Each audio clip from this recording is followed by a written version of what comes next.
Okay, hello everyone and welcome. My name is Kate Domagal and I'm an admissions counselor here at Syracuse University. We're so thrilled that you're spending your evening or your afternoon, depending on where you are, joining us from tonight or today with us. I'm going to give us just a few more moments before we dig in to start the sessions. I know I see our numbers ticking up. Some folks are still clicking that Zoom link and joining in. So again, thank you. While we wait for everyone to get into the meeting session, I do just want to go over a couple announcements. So although our campus is currently still closed due to COVID-19 to the public, we are offering many virtual sessions for you in addition to the one you're in tonight. So if you haven't yet, I encourage you after our session to visit our website. We have a virtual tour on there so you can see more of our beautiful buildings and grounds. We also offer school and college specific sessions that go more in depth into our majors and programs. We offer student panels, parent and family sessions. So I encourage you to check those out and register for any and all that you might be interested in. In addition, today we have a Q&A box. So if you hover over your screen, there's a Q&A icon. And we encourage you to chat in your questions at any point. You don't need to wait till the end of the session. I'll be monitoring that chat box while my colleagues are speaking today, and then we'll also save some of your questions for the end of the program to answer live. So again, my name is Kate Domagal. I'm an admissions counselor here at Syracuse, and I'm joined tonight by two of my colleagues, Felicia Otero.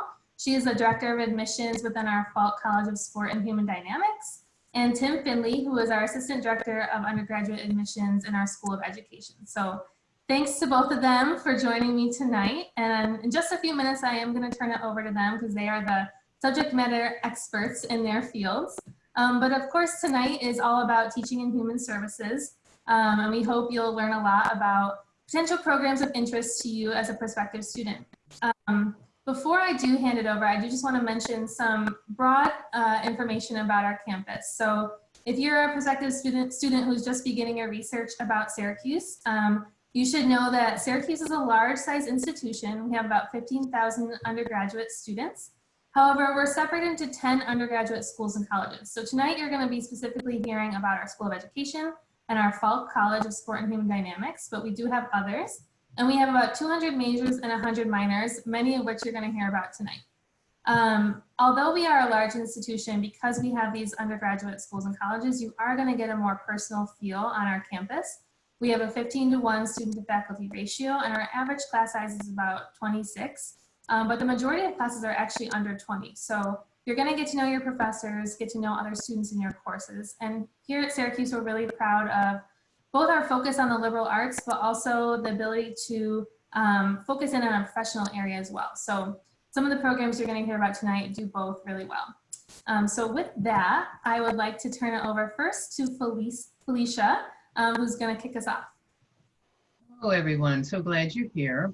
I am here today as a representative from Falk College and talking about human services. And what we have in common with teaching and human services, I'll tell you. If you're here today, I'm guessing that you are a people person, that you would like to work with people, to help people, to make a difference in the world.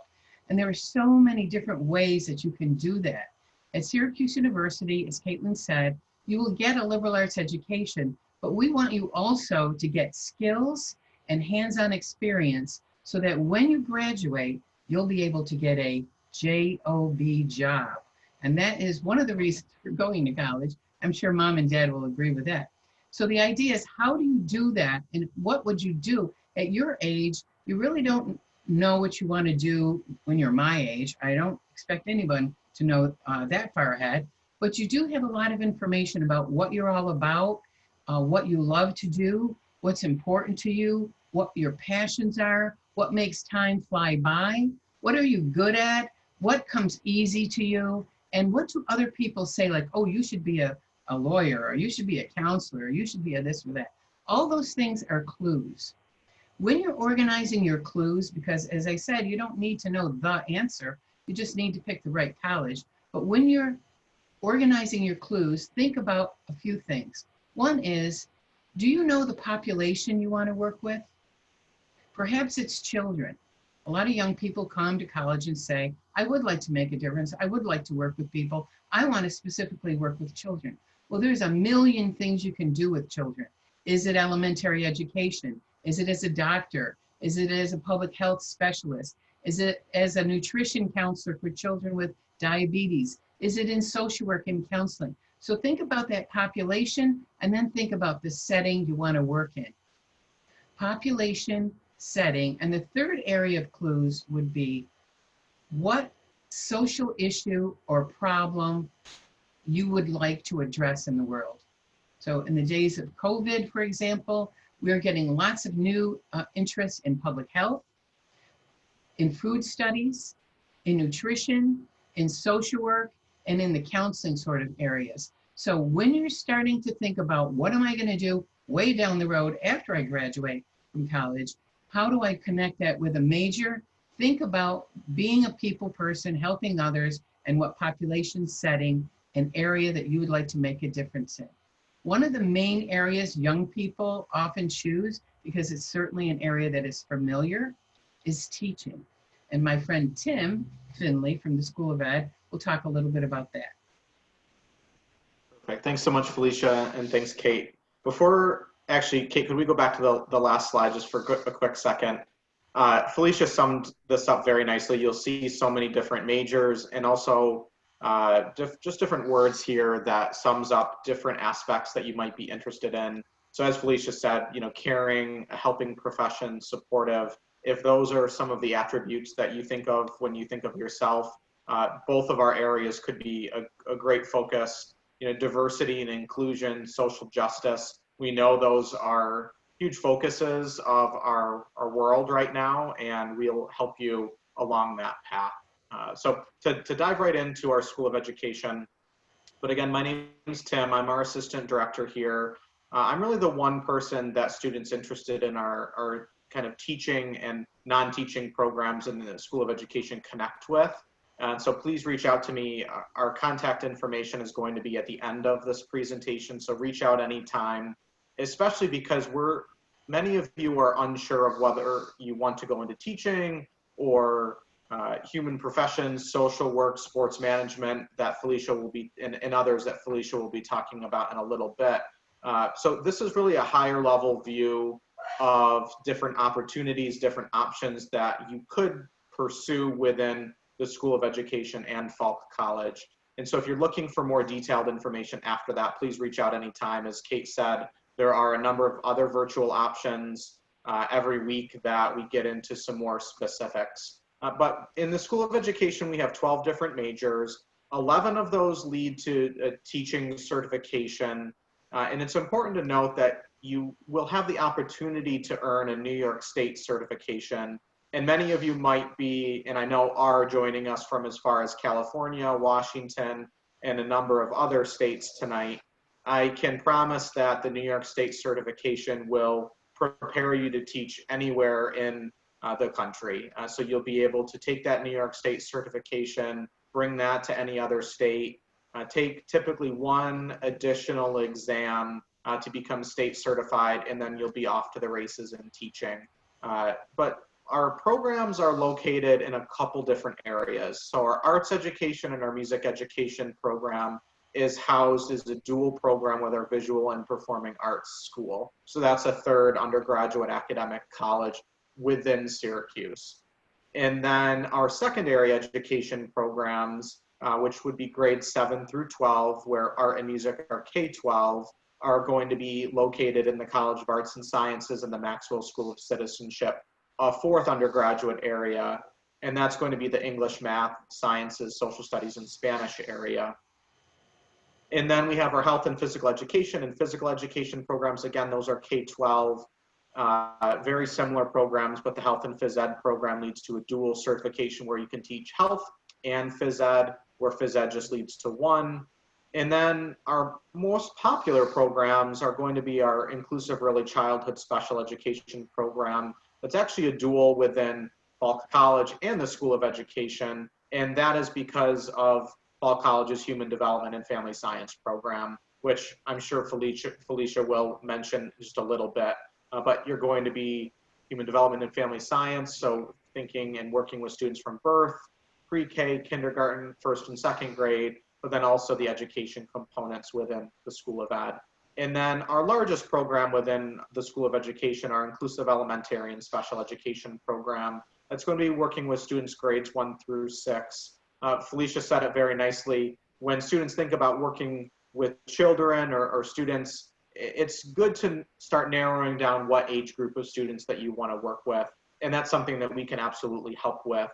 I will say that both of our elementary and early childhood programs lead to a dual certification. So you can teach general elementary and early childhood, so grades 1 through 6 and birth group 2, but then also special education. That's very unique to our program. Not many colleges are able to give you 2 different certifications upon graduating in 4 years. And then your master's would lead to potentially a 3rd certification. And then our selected studies program, I'm going to start talking a little bit about on the next slide here in just a second. So our selected studies program has its own slide because it's the one program in our School of Education that the name and the title of the program isn't necessarily intuitive on what you can do with this particular major. So you can see that there are 5 different concentrations or focus areas that you would choose from. And this program is really for students that are unsure of whether they want to become teachers or not. Maybe you'd like to become a lawyer or work in advocacy, social justice, changing our society and culture for the better. So if any of those are even doing the work that the 3 of us does, working in higher education, those are all areas that you can pursue through the selected studies program. And this is actually our most flexible of all of the 12 majors in the School of Education. And you can actually decide to pursue a second major within our College of Arts and Sciences. And so you would major in selected studies, but then also add another area, potentially psychology, especially if you're thinking of becoming a guidance counselor or a psychologist or just a counselor in any way, shape, and form.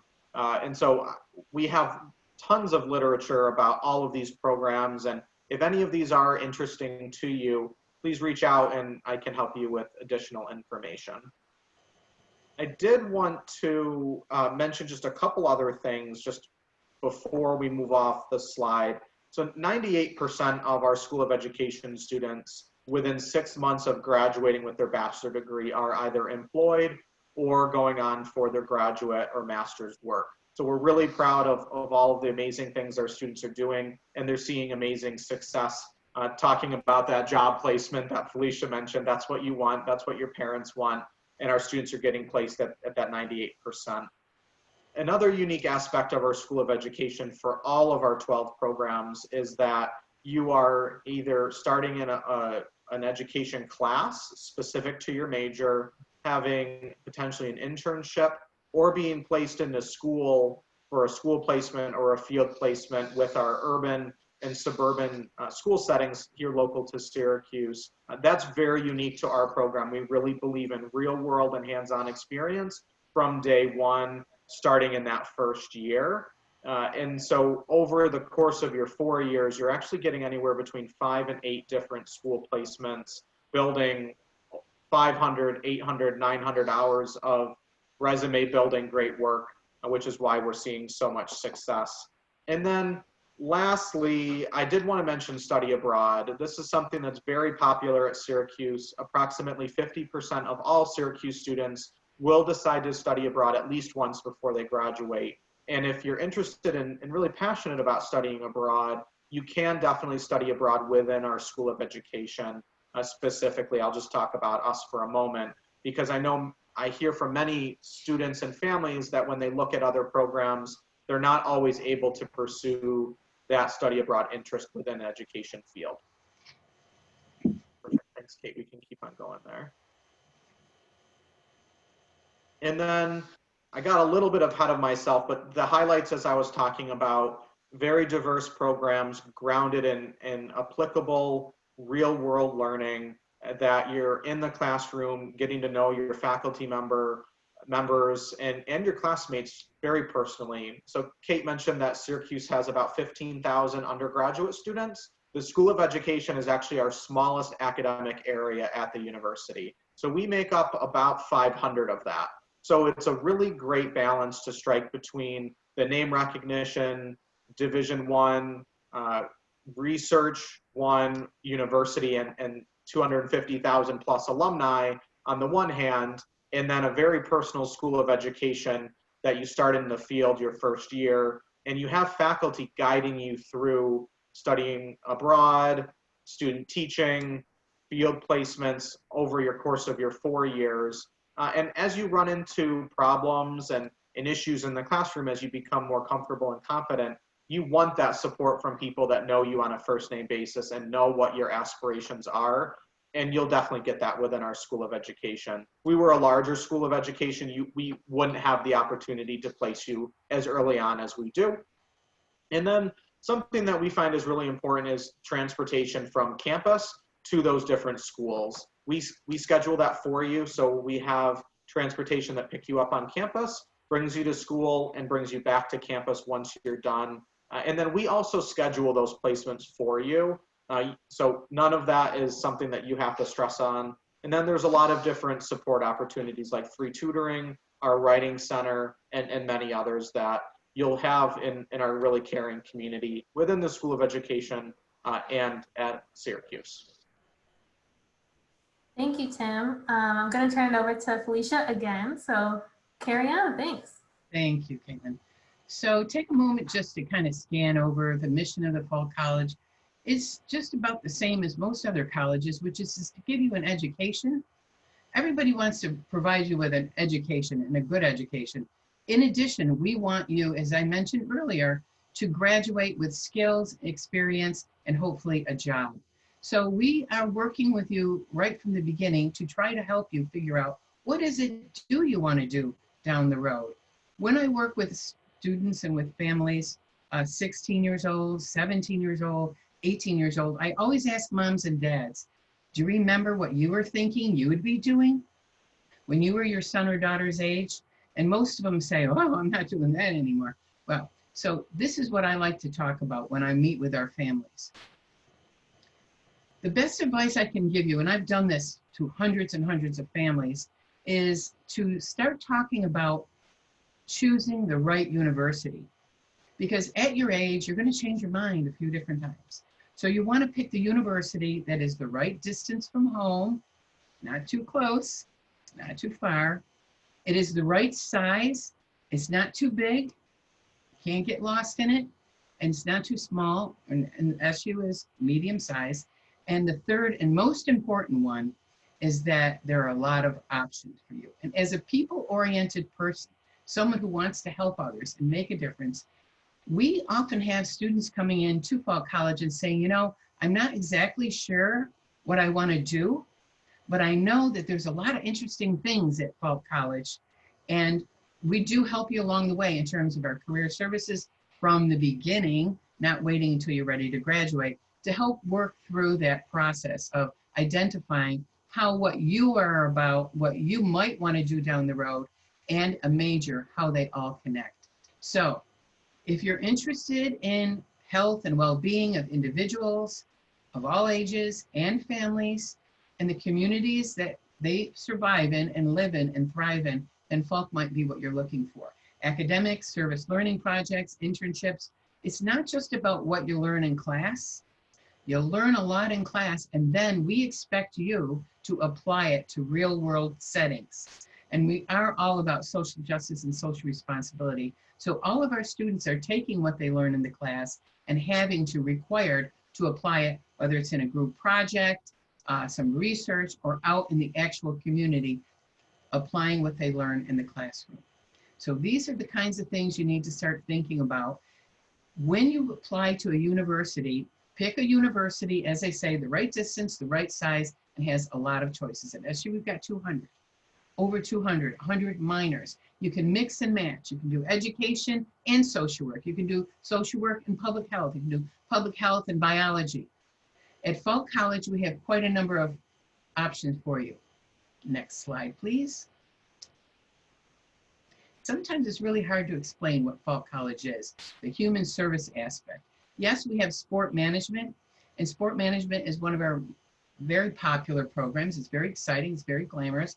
And a lot of sport management students and our sport analytics students also fit into majors in this particular list, whether it's sport and public health, sport and nutrition, sport and human development and families. But I'm here today to talk about the human service umbrella programs, and that's what you see right here.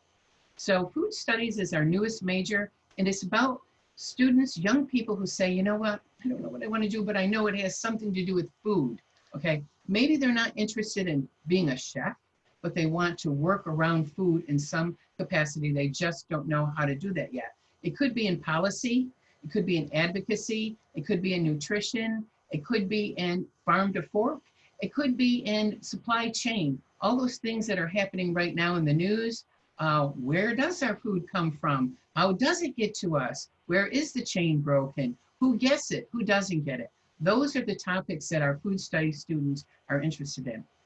And I will say also that our food studies students come to us with multiple interests. So they might be interested in food and policy. They might be interested in food and media. One of our recent grads decided that they wanted to take their interest in social media and food, and they did an internship at a television station with a what's her name? Joanne Bear, who does Instagram, food Instagram sort of thing. So they took their two separate interests and joined them into one major, food studies, and now that's where she's employed. Health and exercise science, totally different. You still can help people. It's still about making a difference in the world, but for one reason or another, you're focusing towards on the physiological health as opposed to mental health. Perhaps you're interested in becoming a doctor or a physician's assistant or a nurse.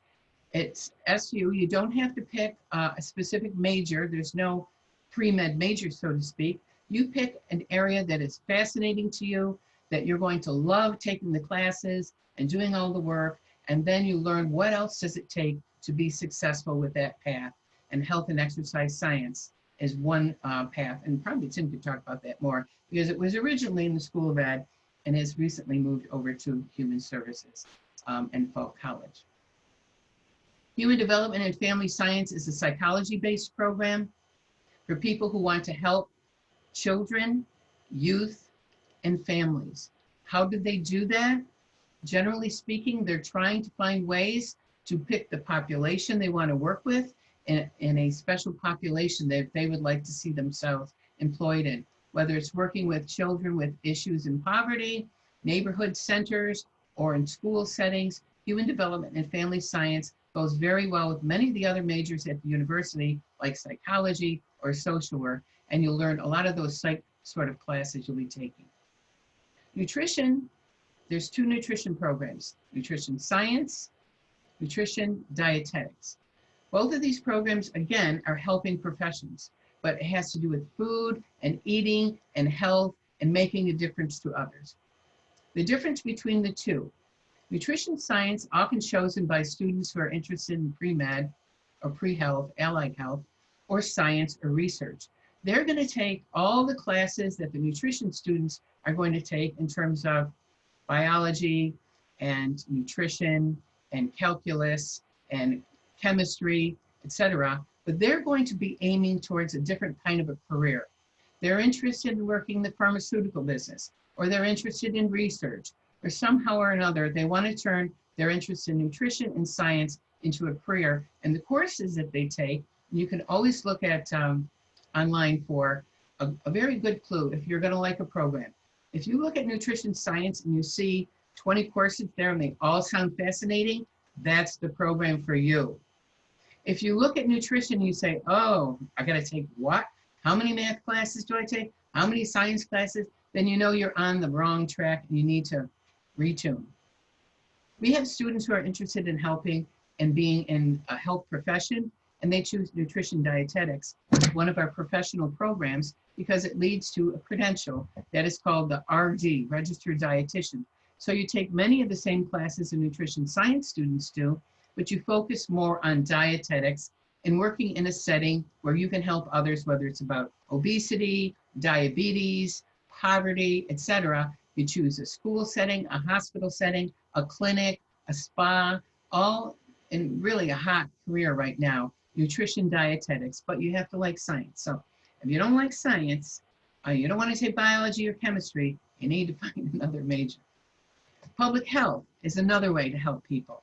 It's not as heavy science, but it is a wonderful way to start a career in a variety of settings with a variety of populations and take some really fascinating classes.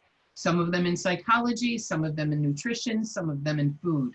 So it's a way to try to pull those separate things together to make a difference in the world of public health. Not too long ago, I had to explain to people what public health is. But nowadays, all you have to do is open up a newspaper, turn on the TV, turn on a computer, whether it's about lead poisoning in schools, whether it's about water quality, poverty, food, racism, all these things are issues, special issues that you may come to us with to say, I want to work in this area, or you may just start at SU at Falk College and you develop it as you go along with those first year classes, with the research, the internships, the volunteer work, and community service that you're required to do. And the last program I'll talk about is social work. Social work is another professional degree that leads to a license. The license, the terminal credential for nutrition is RD. A terminal credential for medical might be MD or DDS. In social work, it's MSW. To get an MSW, you start off with a BSW, and then you add another 10 months on it. But it's for people who want to work in the psychology field, mental health, counseling, perhaps they want to work in community organizing, advocacy work, and they take the foundation courses and all the courses that make up their special area of focus, and they combine that with the community service and internships, and in their senior year, what we call a field placement, which is 18 hours a week, full year. So that means you end up with a lot of experience, a lot to add to your resume, to your portfolio, and you will have something to talk about in your job interviews when you graduate. All of our programs are heavy duty, hands-on, and experiential, and we all pull in those topics of social justice and social responsibility. So if you're interested in a university like Syracuse, medium-sized university, I'm not sure where you live, but it's smack dab in the middle of the state of New York, and it's a wonderful place to live. And we hope that you'll ask us more questions about the individual programs and how we can help you pick the right program for you. I already talked about this. It's all about people. It's all about the human element. No matter what program you're choosing, it's all about trying to find a way for you to take your gifts, your strengths, and your interests and turn them into a future, a career, and a job. Yes.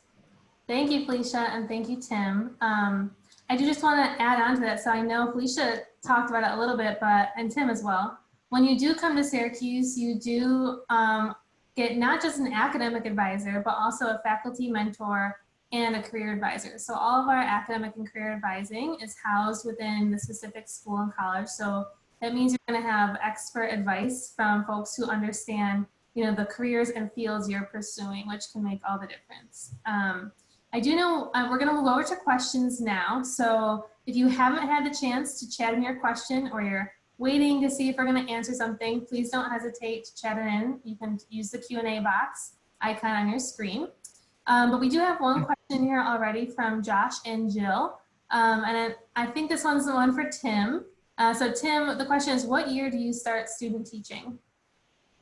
Yeah, great question. I touched on it very briefly when I was going through my information, maybe somewhat quickly, but you will start in your first year, which is a really big distinction, very unique about our School of Education. So you'll start out in your first year in what we call an observation setting, where you're matched up with a local school and you're matched up with a teacher in a particular school. So depending on the grade level, you're placed into schools, and you're going out to that school and that classroom for maybe once a week for an hour to 2 hours for close to the entire semester. So it's the entry level of getting more comfortable and more confident in supporting students, helping the teacher, really watching and learning. And then I normally explain, I like to fast forward to your senior year to show you where you start and where you finish. So in your senior year, you'll be student teaching. In student teaching, you'll be in a school Monday through Friday for an entire school day for an entire semester at 2 different schools where you'll be leading the class. You'll be in front of the classroom just like your teachers are now. You'll be lesson planning the night before. You'll be grading homework. You'll be instructing students. You'll be supporting them. And our students are doing around 500 hours just in their senior year based on Monday through Friday for an entire school day for an entire fall or spring semester. So that's where you start, that's where you end. And then your sophomore and your junior years, I like to think about our process as building blocks or stepping stones, where your sophomore and your junior year are increasing amounts of time and frequency in the classroom and increasing amounts of responsibility, where you might be leading a classroom maybe 5 or 6, 7 times for the semester instead of 5 times in 1 week. So hopefully that answers your question. It starts in your first year and you're experiencing that almost every semester, if not every other semester over your 4 years. Awesome. Thank you, Tim. Felicia, I'm wondering if you could tell us about, you mentioned a little bit about how students might come in with a certain interest. Perhaps it's in public health.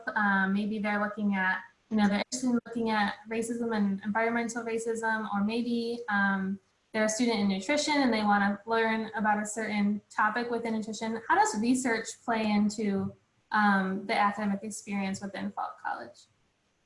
Well, let's see. No matter what your interest is, if you find a faculty member that has similar interests, you've hit gold. Because faculty are always trying to find students who are interested in what they're interested in and the research that they're doing. So really, if you are wanting to do research and you want to explore a little bit in this area or that area, you just have to let your interests be known.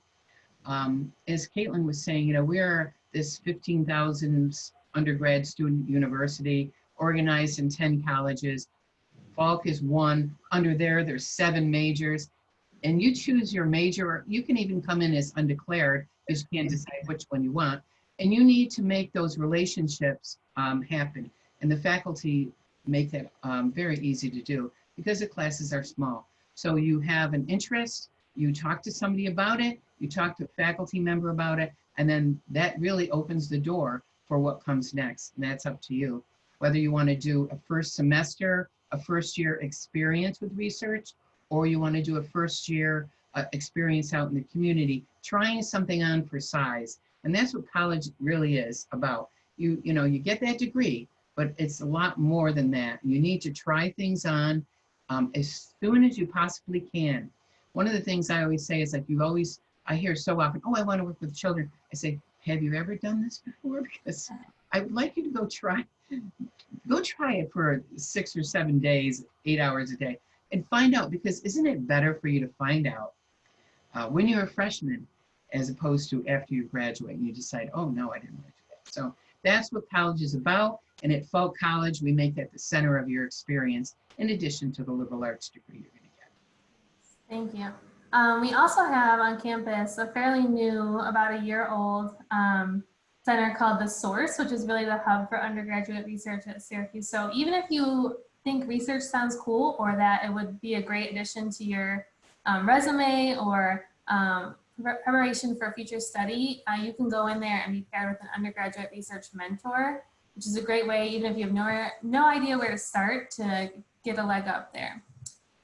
Okay, so our next question is there a 5-year BA MA program in teaching at Syracuse? And Tim, I think that one's for you.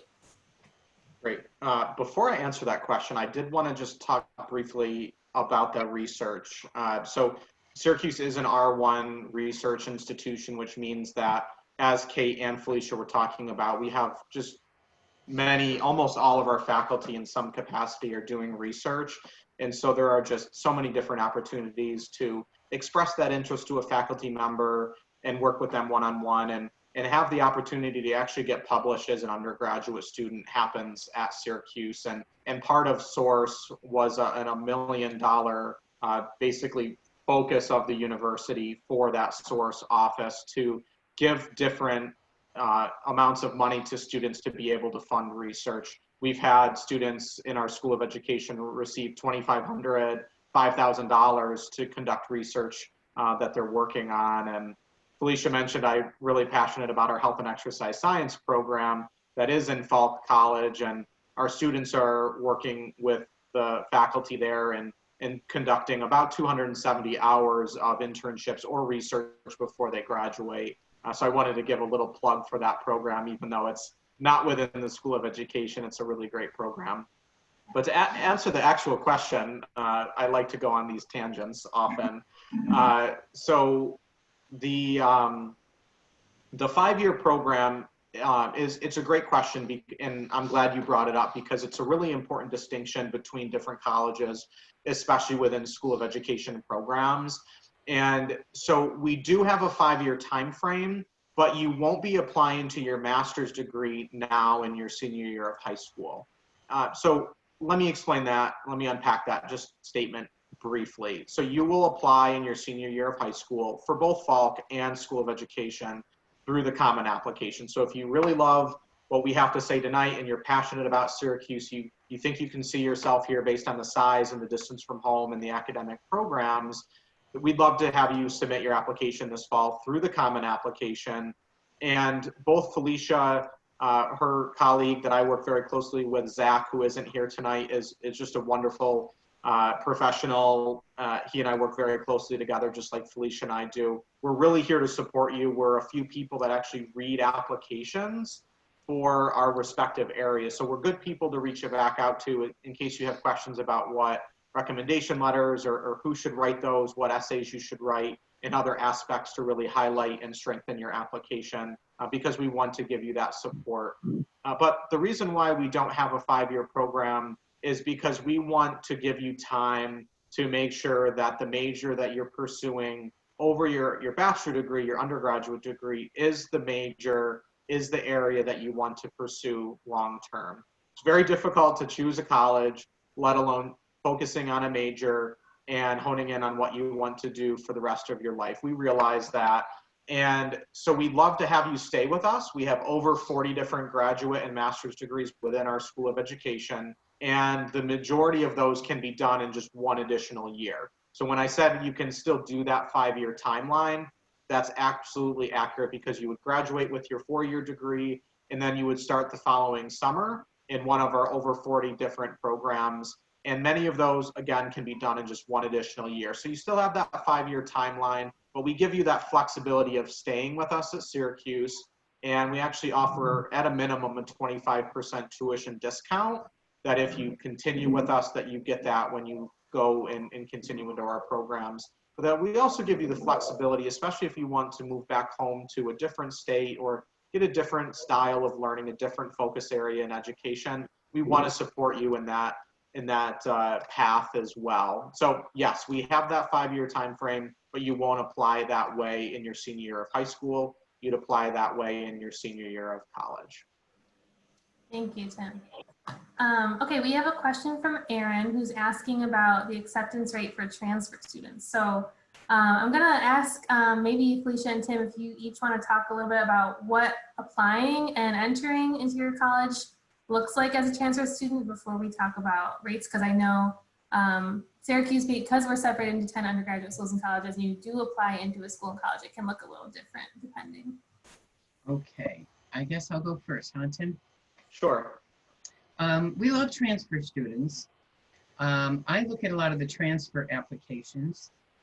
We are looking for someone who's already demonstrated that they've been able to handle the rigors of college academics and who maybe come with a focus, because we want you to graduate. We want you to graduate in 4 years, as they say, you get a job. So we want you to have that first, and in most cases, they come from 2-year community college, or sometimes people will change their first year, they go here and they decided it wasn't right for them, so they want to come. So it's actually, the process is a little easier than the first year Common App process where you're filling out lots of recommendations and guidance counselors and all that sort of thing. So really, and someone else can talk about the process, but I can say that from Falk College point of view, we look at each and every transfer student to find out why, I would say, let me say it a different way. We're not looking to screen out transfer students. We're looking to find the evidence that they will be successful at SU. And I say it's a little easier because there's not 36,000 applications like there are for the first year freshman students. So there's a smaller pool, you can stand out, you have an ability to share not just the grades you earned on your transcript, but what you did in the classes. And you probably will have a little more focus about what you want to do with your next 2 years. So bring them on. Yeah, Felicia, you said that beautifully. I'll add that Scott Taylor is our director of transfer admissions. He and his team, Scott emails me back faster than almost anybody that I've ever worked with. He and his team are very passionate about supporting our transfer students, and we partner, Felicia and I and the other schools and colleges partner with Scott and his team to make sure, as Felicia was saying, that we have the right fit with our transfer students. I also work with our transfer population in our School of Education. A 3.0 GPA is really the threshold that we look for because that's a New York State requirement leading towards that New York State certification. So that is an important element, is that GPA. I will say that the credits that you're bringing in become extremely important to, as Felicia's point, getting you graduated as soon as possible. And because our programs are very, very specific and our students are starting in them from day one, reach out to me if you have those questions, because we're going to do a transfer, just like Felicia in any other area would. We're going to do a transfer credit evaluation to see how your current credits will come into Syracuse, and then give you an approximate timeline of how long that's going to take you to graduate, because we know that that is extremely important to you as you're deciding whether you're going to transfer or not, because we know there's a lot of elements that goes into that decision-making process. So that's just a little bit of kind of a sneak peek on, what our transfer process looks like, but it is very personal. It's one-on-one conversations with students that many times have been at 1, 2, I've worked with students at 3 or 4 different institutions, unfortunately, but we support you in that process and are definitely here to help. Awesome, thank you both. And yes, I do just want to echo that if you have questions about the timeline of application or what we look for in the common application, more questions about, involvement at Syracuse, what the student experience looks like, I definitely encourage you to join our general prospective student session. We offer those once per day, Monday through Friday. You can sign up on our website, as well as more in-depth school and college sessions as well. That being said, we do have a question here that came in from Paige. Is Syracuse test optional due to COVID-19? Great question. So as of right now, you may have seen on our website, we haven't changed our test policy. So right now we do require either the ACT or the SAT. The only exception currently is if you are applying to a program within our College of Visual and Performing Arts that requires a portfolio or audition. Those are test optional. However, we do have, our admissions committee is actively looking at our policy right now, because we know the College Board recently came out with some new updates regarding COVID and testing. So if our policy is to change at any point in the upcoming days or weeks, we will be notifying students as soon as possible, both via email and on our website. So stay tuned on that one. I'm sorry, I'm eagerly waiting to hear the answer just as you are. So I know it's a confusing time, but we're here to answer your questions and work with you as best as possible. And in our admissions process, just to add, and Kate, we're all waiting for that decision from our university leadership. And I was actually on an information session this morning with our university chancellor, Chancellor Savarud, and he is and the leadership team are actively reviewing that along with our other partners. But our review process is very holistic. So yes, test scores have been a part of that, but as is your transcript, your GPA, but also your recommendation letters, the essays that you write, the involvement that you have. So that holistic review, it's not just one factor or another. It really is a very, entire view of the work and the hard work that you've done to date. So just know that even though we receive typically over 30,000, 35,000 undergraduate applications a year, we're putting in an enormous amount of time and effort and care to reflect that hard work that you've done to date. And we do read the essays, all 36,000 of them. Exactly. Yes, I would like to say, we like what we do. We like our jobs. An important part of our jobs is having relationships with students and counseling students and coaching students and mentoring students. And so that's why we're here today. And the idea is for you to get a little information and say, I might want some more. I think I'll call that nice lady Felicia with the orange shirt on, or that guy Tim, who seems like a nice guy too. That's what we're here for today, to try to build that relationship. And there's so many different options for you to learn about what's going on campus, what's happening in the research, the honors program, the study abroad program. This is just a beginning place for you. So I hope you won't feel shy about reaching out. Definitely.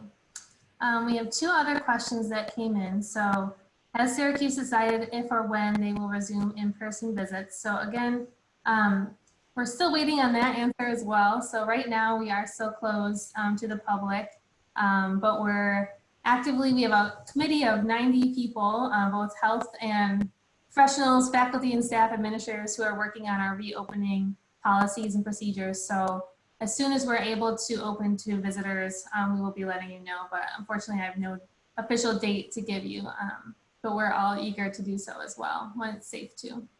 And then we have a question here from Phoenix, which majors require a portfolio? So luckily, if you're interested in teaching or human services, you probably will not need to submit a portfolio. Those are most of our art and design majors in the College of Visual and Performing Arts. But you can see all of those requirements on our website, either our general admissions website, or if you Google undergraduate majors and minors at Syracuse, you can see those as well. So, but if you're interested in teaching or human services, you won't need to submit a portfolio. Okay. Except for music education, where you're going to do an audition based, and then our arts education, you would end up doing your portfolio. Sorry to interrupt there, Kate. No, thank you for that addition. Okay, so I think that's the end of our questions. So I do want to put up our contact information here. So you can see both Felicia and Tim's emails, and I'm also going to, in the chat, add our general admissions email and our phone number. So we encourage you to stay in touch with us. We know, during this time, COVID-19, you're not able to visit yet, but we want to answer your questions. We'd love to connect with you, whether it's via phone or email. We're all still working, so please connect with us, join our sessions, and we're eager to, again, answer your questions and get to know you as a student. Any last words, Felicia or Tim, that you'd like to share? I couldn't have thought of a better way to spend the evening than to be here today. So I hope we hear from the folks who are participating today. Ask us a few questions. That's what we're here for. That's what they pay us for, and that's what we like to do. So go SU. And just thank you for spending the time with us this evening, and we hope that you stay well and stay safe and take care. Go Orange. Definitely. All right. Well, thank you, everyone. And again, reach out to us with your questions. Take care, stay safe, and we'll see you soon.